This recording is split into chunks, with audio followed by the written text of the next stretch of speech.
So last year there was all this fan art of Brazilian Miku going around. I don't remember around what time last year, but I decided that I wanted to crochet a Brazilian Miku doll, right?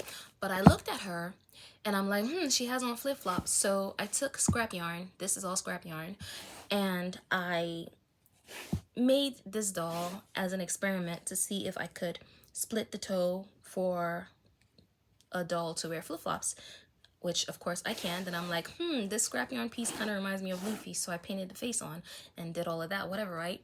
Got sidetracked. Then I said, you know what? Luffy is a pirate. He probably lives on a ship. I don't watch the show. My son does though. But I'm like, I know he's a pirate. I saw a couple episodes when Cartoon Network first aired it. So I'm like, this scrap yarn is too pale. So I went ahead and redid it with the good stuff. This is paint box yarn. Okay, I re-crocheted it. I haven't done the face, and I'm like, okay, this is good. This is actually the wrong size. I need to adjust his feet because the wire is bent funny. But anyway, this is actually the wrong size of yarn. This is a size 4.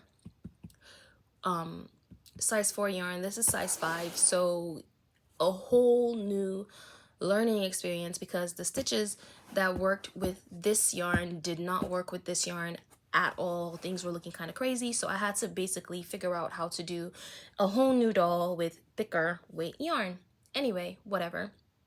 So I made this Luffy. Then I'm like, maybe the pill one looks better after all. So I went in and I made a pale one with, this is also paint box yarn. I forget the name of the color. So I made a pale one, and I'm like, actually no, I like the tan one. The tan one looks good. Then I remembered, I'm like, hey, why was I trying to crochet this doll in the first place? Oh right, I was trying to figure out the toes.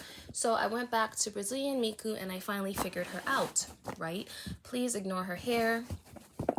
It's not done.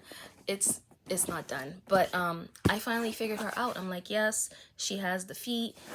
Then I'm like, okay, I like her body shape, but what would it look like if I crocheted something skinnier? I want to see what a skinny doll would look like. So I made this skinny doll.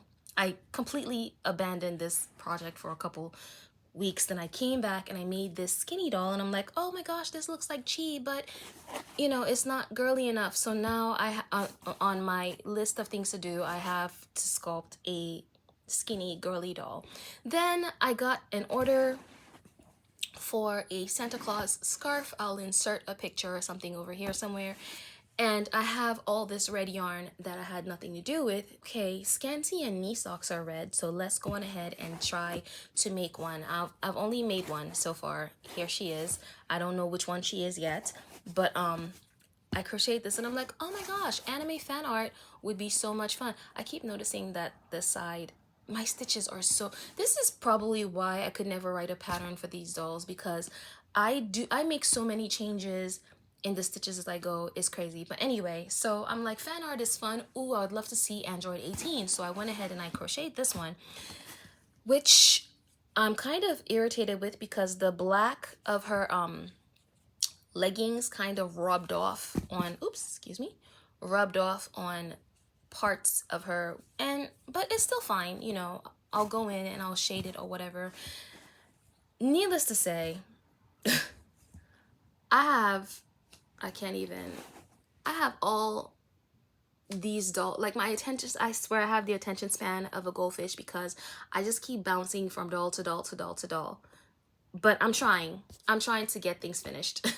Hopefully I can get some things finished, but this is my work table in terms of dolls, and that's not even counting like bikinis and hats and stuff like that. Yeah, I don't think I have ADHD, but my attention span could really use some help.